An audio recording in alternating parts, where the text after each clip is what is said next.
Blood soaked the dust of the battlefield.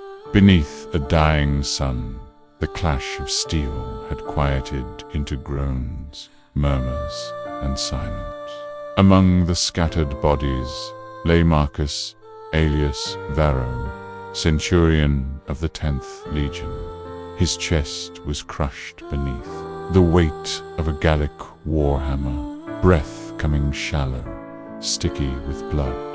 He could no longer feel his limbs. The world spun. He tried to lift his gladius, but found his hand empty. His eyes fluttered skyward. Smoke curled upward into the reddening sky, and crows already circled. Jupiter, ... Grant me a warrior's end, he whispered, but the words were weak, lost in the rustling wind. The sky began to darken not with nightfall, but with something unnatural. A weight pressed upon the air. Marcus blinked and saw a figure approach, cloaked in black face, hidden beneath a bronze mask. It did not walk, but glided. Who goes there? Marcus gasped. The figure spoke not in words, but in echoing thought. You are Marcus Aelius Varro, son of Rome, slayer of men, bearer of honor, breaker of vows. Your hour is come. Are you Mercury? He asked, recalling tales of the psychopomp, the god who led souls to the afterlife. The figure bowed its head slightly. Not Mercury, but one sent in his stead. He guides only the blessed. You must walk another path. Marcus's heart thudded painfully. I am a soldier of Rome. I served the Republic, no, the Empire. I followed orders. I fought with honor. I, all men, plead at the threshold. Few understand what lies beyond it. The earth beneath Marcus cracked. Light fled. From the torn ground rose a black mist, chilling and silent. The battlefield faded. The weight of his body slipped away.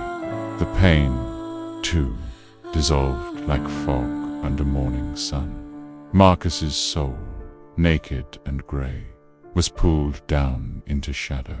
He fell not through space, but through time, memory, and the beating of his own heart. Down, down, past the reach of mortal things. Down to where the light of Rome no longer reached. To the underworld. The fall ended with silence. Marcus Studor believed he stood in a shore of grey sand. The air was thick, tasting of iron and smoke. No sun shone overhead, only a dull glow like twilight filtered through ash. The ground was littered with bones, shattered helms, broken glady. No birds sang, no wind stirred. Before him stretched a river wide and slow, its waters black and veined with glowing embers. It exhaled steam, and the fumes burned his throat. A river of ashes. He remembered the name from priestly rites. Lethe, the river that took memory from the dead. A boat scraped against the shore. It was narrow and long, carved from bone, etched with runes in a tongue he could not read. At its helm stood the ferryman. He was taller than any man, draped in tattered robes that shifted like smoke. His face was a skull wreathed in shadow, eyes lit with faint blue fire. He raised one hand long, skeletal, with fingers like blades. Marcus Aelius Varro, the ferryman, rasped, his voice like flint striking flint. Your coin was not placed beneath your tongue. Marcus touched his lips, confused. My coin, the arbor, payment to cross the Lethe. Without it, you wander the banks forever. A cold dread crept through Marcus. In all his years of war, he had thought little of death rituals. His body lay miles above, buried under corpses, untouched by priest or family. Then what am I to do? He asked. The ferryman stared through him. There is another way. You may walk the Lethe's edge until you reach the gate of judgment. Few choose this path. Fewer survive it. Marcus, though ghostly, felt the memory of fatigue in his bones. Still, something deep within the same spark that had led charges and held. Broken lines made him straighten. I will walk. The ferryman said nothing, only turned and vanished into mist, boat and all. Marcus set one foot forward. The sand hissed beneath his step. Far ahead, beyond the smoky river, rose a silhouette tall iron gates, flanked by obsidian statues. The Gate of Judgment. He began his march. Each step along the Lethe whispered to him. Voices curled out of the river, some his own, others not. Your father, dying of fever, alone in the villa. A woman's scream, unanswered in the sack of a village. The laughter of his son, young, before the campaign. He clenched his fists. The Lethe tried to take what he held on. Pay, who would remember. He would reach the gate. Asterisk, the path narrowed as Marcus approached the looming gates. The River Lethe roared louder beside him, no longer slow but a torrent of sorrow and memory. Sparks leaped from its surface, casting brief, cruel images into the air faces, screams, flames, and then he stood before them, the gates of judgment. They towered above him, wrought from blackened iron, carved with scenes of war, betrayal, sacrifice. Two statues guarded either side, gargantuan hounds with 3 heads each, eyes burning gold, each breath a sulphurous gust. They growled in harmony, the ground trembling beneath their chained forms. Between them stood a robed figure, face hidden behind a golden mask. It bore a balanced scale in one hand and a scroll in the other. The voice, when it came, was neither male nor female, but something vast and dispassionate. Marcus Aelius Varro stepped forward. He obeyed, though dread filled his hollow chest. Being unrolled the scroll, names and deeds inscribed in crimson ink. Some he recognized, some he had forgotten. You have slain 112 men in battle, burned 6 villagers, ordered the crucifixion of 47 rebels. You have shielded your comrades, taken wounds to protect others, shown mercy to 1 prisoner. Marcus flinched. Only 1. Is this to be weighed? He asked. Numbers, totals, all deeds are weighed, but not in numbers, in intent, in truth. The golden mask turned toward him, unreadable. Do you deny the scroll? No, Marcus said, jaw clenched. But I was a soldier. I did what duty demanded. The scale glowed. On one side, a flame. On the other, a feather. The being raised a second hand. Then speak, Marcus. Defend your soul, not to us, but to yourself. He stood frozen. The silence roared in his ears. Then, trembling, he spoke. I believed in Rome, in order, strength, discipline. I fought because I thought it gave meaning to chaos, but I did terrible things. I know that now. I told myself they were necessary, that Rome must survive. His voice faltered. But Rome is built on bones. The scale shifted. You told yourself you were noble. The figure said, but you abandoned a wife who begged you not to go. You struck a child for defiance. Q spared a Gaulish chieftain only because he reminded you of your father. Marcus's ghost flinched. You gave blood for Rome. It continued, but took it also. The scale trembled. The flame and feather hovered, unmoving. You are not damned, the figure said at last. But you are not free. The gates creaked open. Beyond them, a winding path through mist. Walk, Marcus. There are trials yet before your soul may rest. He stepped through the gate. The hounds watched him pass. Asterisk mist curled around his feet like restless spirits, and the gate of judgment vanished behind him with a groan of iron. Marcus pressed onward into a strange land flat, boundless and grey.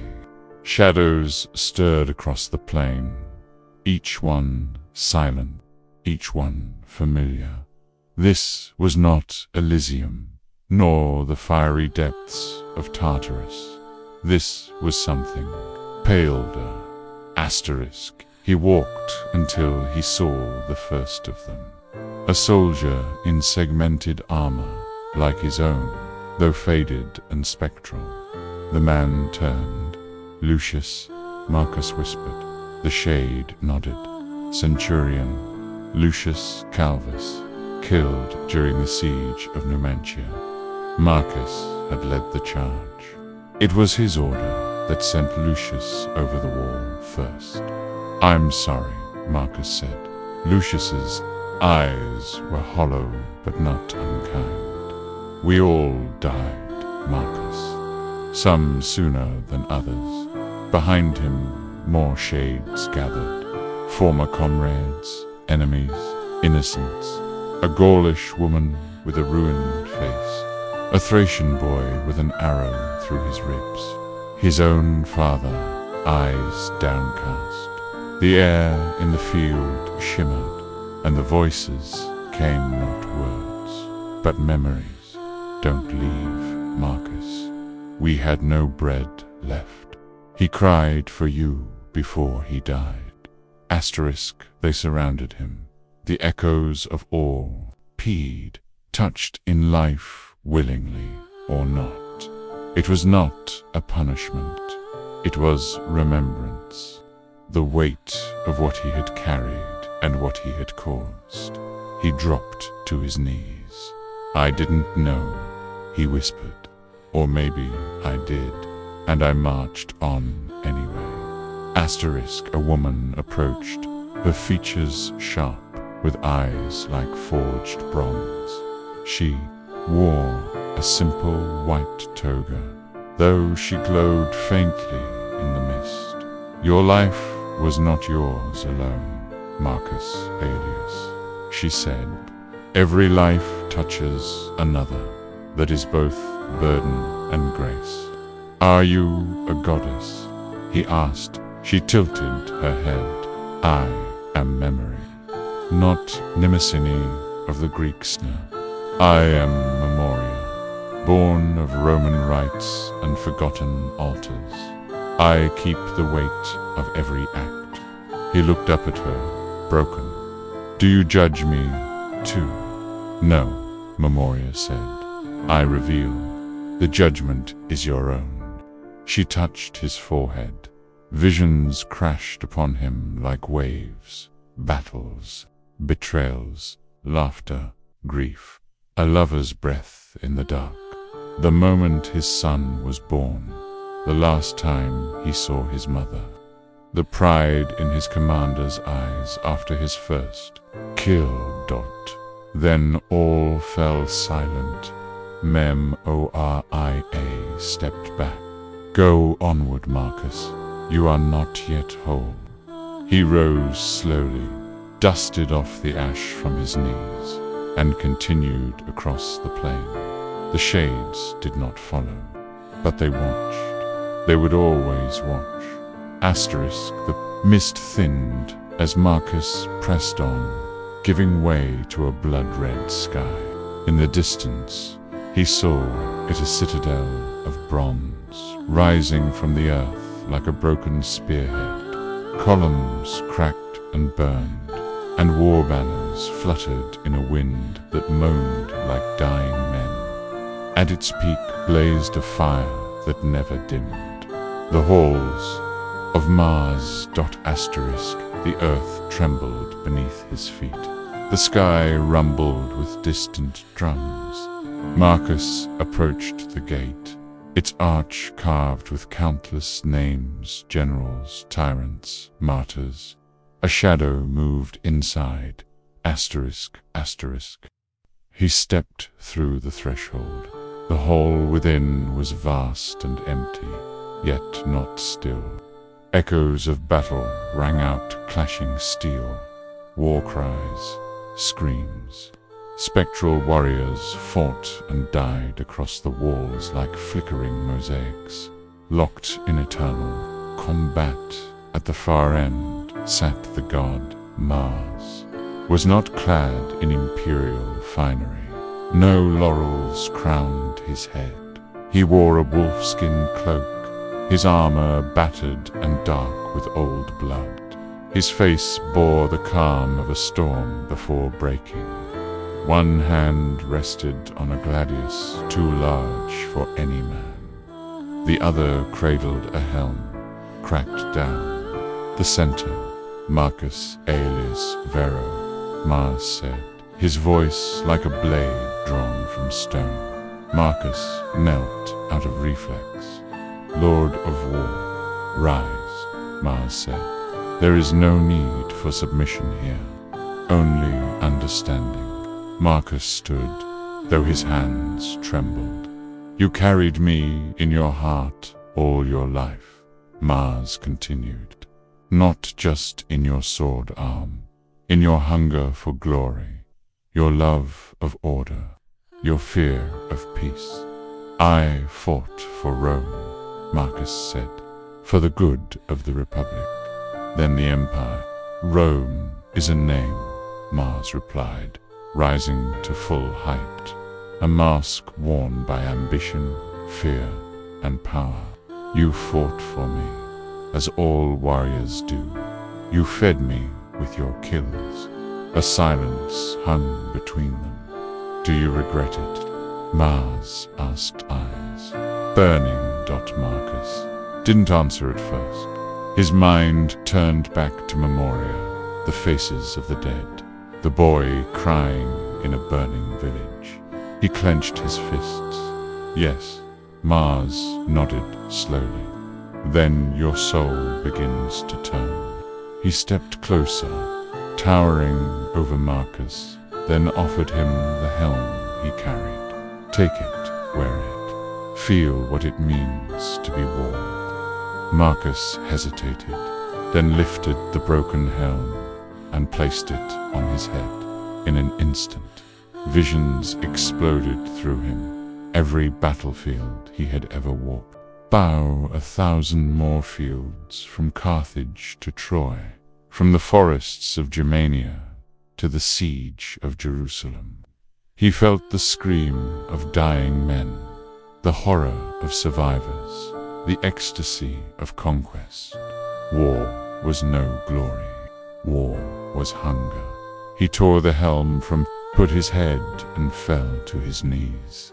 Mars watched him, expression unreadable. You are the rare one, said the god. A killer who learns, a warrior who questions. That is dangerous. Then damn me. Marcus gasped. "No," said Mars, placing the helm beside him. "I do not, damn. I only watch. Go now. You are almost ready." The war god turned and vanished. Into flame. Marcus rose slowly, a different weight in his chest now. Not armor, not shame. Wisdom. He stepped from the hall of Mars and into the quiet beyond. Asterisk, the scorched lands of war fell away behind him, replaced by something softer, stranger. Where there had been ash and flame, now there were trees twisted, ancient, their roots sunk deep into black soil. Pale blossoms drooped from branches, shedding petals that drifted like tears. The Garden of Lament. Marcus stepped cautiously into its hush. No birds sang, no wind stirred, but the air trembled with a quiet mourning, as though the trees remembered every name never spoken aloud. A narrow path led him forward, past stone benches overgrown with ivy and pools of water, so still they reflected, not the sky, but memory. He saw her before he heard her. She stood beneath an olive tree, hands clasped before her, eyes full of endless patience. "Livia," Marcus whispered, the name almost lost in his throat. His wife, once, in another world. She turned. Her face was unchanged, neither aged nor faded by time. In the realm of the dead, love was preserved not in flesh, but in truth. "You look tired," she said. "I am," he replied, his voice hoarse. "I've walked far, seen too much." "You always marched forward," she said, stepping closer. "Be even when I begged you to stay." He bowed his head. "I thought I was doing what mattered." "You were," she said softly, "to others, but not to me." He dared to look into her eyes, expecting accusation, but there was none. Only sorrow, and love too, though it flickered like a candle nearing its end. "I told myself I was protecting you," he said, "that serving Rome gave our son a future. But he died, you died, and I wasn't there." A tear traced down his spectral cheek. Salt, no warmth, only memory distilled into sorrow. Livia touched his hand. "You were never meant to carry it all," she whispered. "No legion marches forever. Even war sleeps, eventually." He shuddered, not from cold, but from her gentleness. "I didn't know how to stop," he admitted. "You do now," she said. The trees rustled at last a breeze, faint and fragrant. The blossoms fell more quickly now, blanketing the path ahead. "Where are you going?" he asked, as she began to turn away. "Where I belong," she said, smiling gently. "I made peace long ago. You still have one path left." She walked into the trees, not vanishing, but dissolving into them, becoming part of their bloom, their breath. He stood in silence for a long time. Then Marcus Aelius Varro turned toward the final road, where the trees opened into silver light. Asterisk, beyond the Garden of Lament. The path narrowed into a tunnel of white stone, smooth and silent. The air was still. No more whispers, no more ghosts. Only the sound of his own breath. It was dot at the tunnel's end. He found a chamber, perfectly round, perfectly silent, In its center stood a mirror. It was not made of glass or bronze. The surface was silver, liquid, alive. It pulsed like a heart, lightless, yet radiant. The room held no shadow, for the mirror accepted all.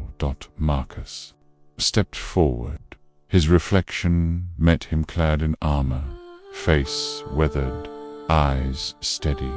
But then it began to change.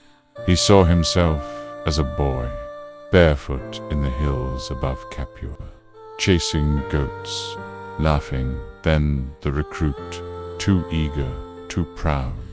Then the centurion, barking orders, blood on his hands.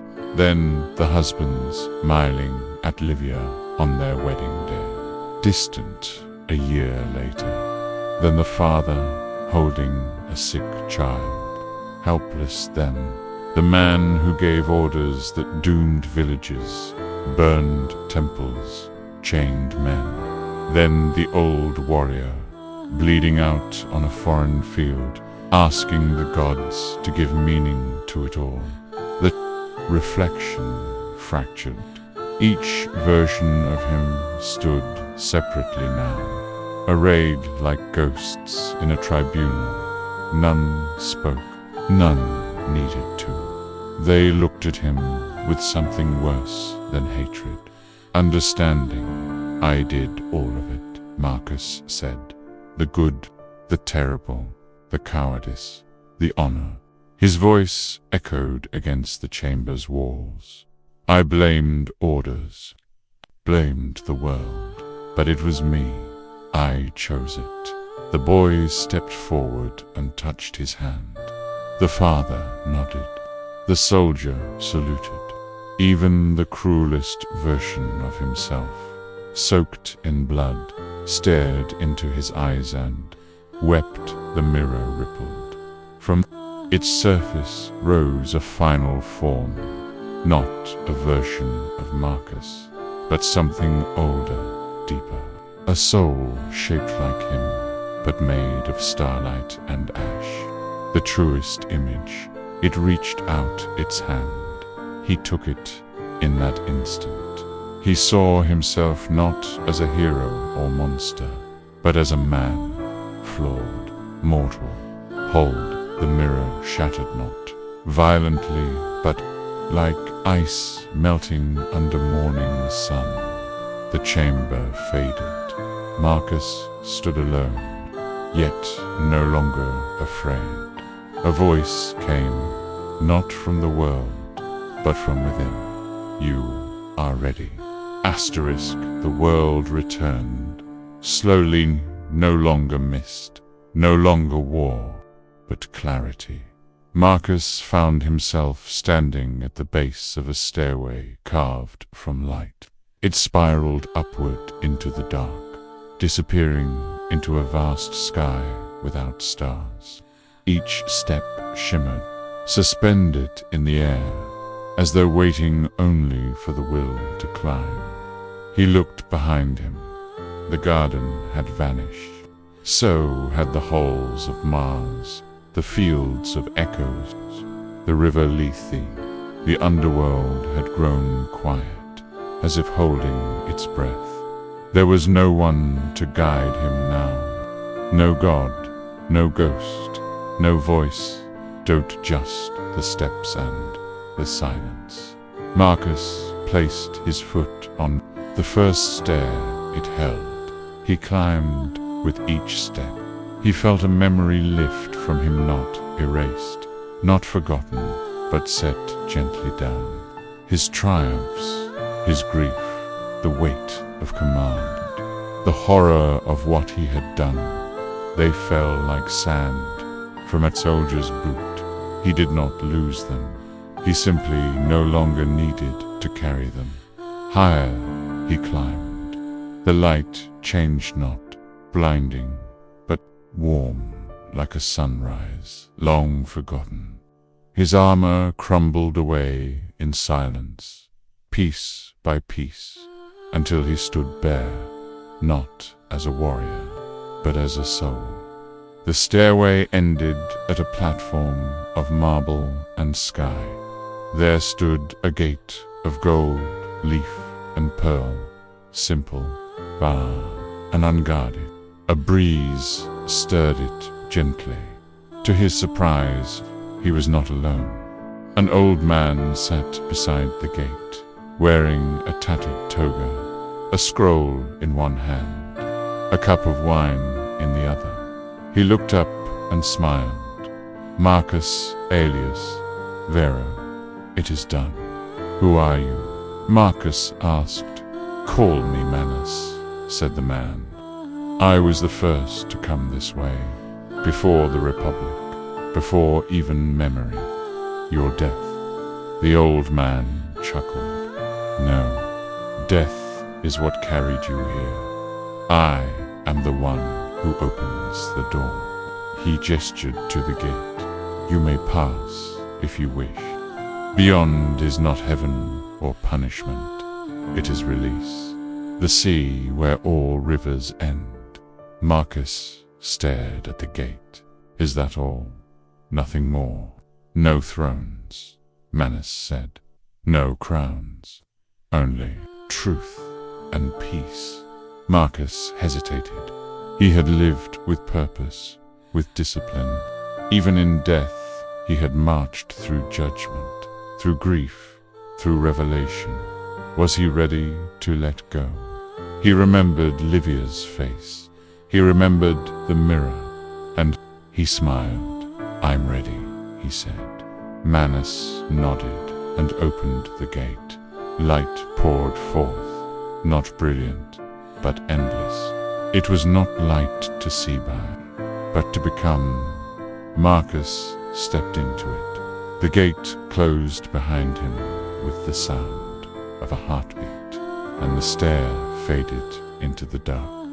Asterisk, there was no more sky, no more ground. Only the river, it flowed through the void without shore or source, vast and silent, glowing with a light that pulsed like breath. Its waters were not water, but memory, soul, essence, impossible to name. And upon it, Marcus floated, not as a man, not as a warrior, but as a spirit that remembered. Once being both, he felt no weight, no hunger, no fear, yet he was still himself. Other forms drifted near him, some vast and luminous like stars, others faint as candle smoke. Each shimmered with the shape of the life they had once lived. A mother, a philosopher, a thief, a slave, a priest. None spoke, yet all communed, their thoughts threading together like woven light. Time did not pass. Here it simply was. And in that stillness, Marcus understood. The gods, the battles, the blooded had all been a dream of form, of will, of becoming. And now, as the dream faded, what remained was the truth that life had always circled this river.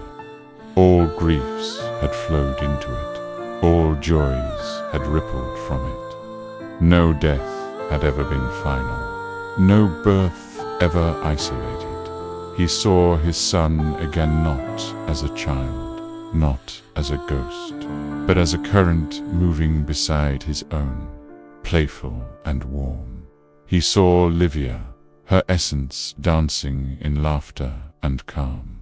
He saw his enemies, their sorrows unwound from their rage. And he saw himself, not the soldier, not the sinner, not the martyr, just a thread of being, flowing at last toward the ocean of all things. The river curved and widened, vanishing into light too vast to imagine. Marcus did not resist. He let go, and as he dissolved into the river, he did not cease. He became ... Years passed in the world of men. The empire marched on new, emperors crowned, new provinces seized, new rebellions crushed. The name Marcus Aelius Varro faded from the rolls of command. Another centurion took his place. Another war swallowed the Borderlands. Yet, in a village not far from where he fell, a stone remained, small, weathered, unmarked, placed gently by an old woman who had once nursed his son. Each year, wildflowers bloomed around it, never planted, never tended. Just their children would sit beside the stone to hear stories of a soldier who had once spared their great-grandmother during a raid, of a man who buried the dead of both sides, of one who returned once to weep, burn temple and rebuild it with his own coin. In the temple's ruin, a priest spoke of balance, not vengeance. In the fields where armies had once clashed, farmers sowed grain again, unaware that the blood that fed the earth had once belonged to Marcus. And in dreams, sometimes on nights when the moon was low, and silence held its breath, old centurion walked the boundary of sleep and shadow, smiling, not to haunt, not to warn, but as if to say, there is more beyond the wall, and the soul endures.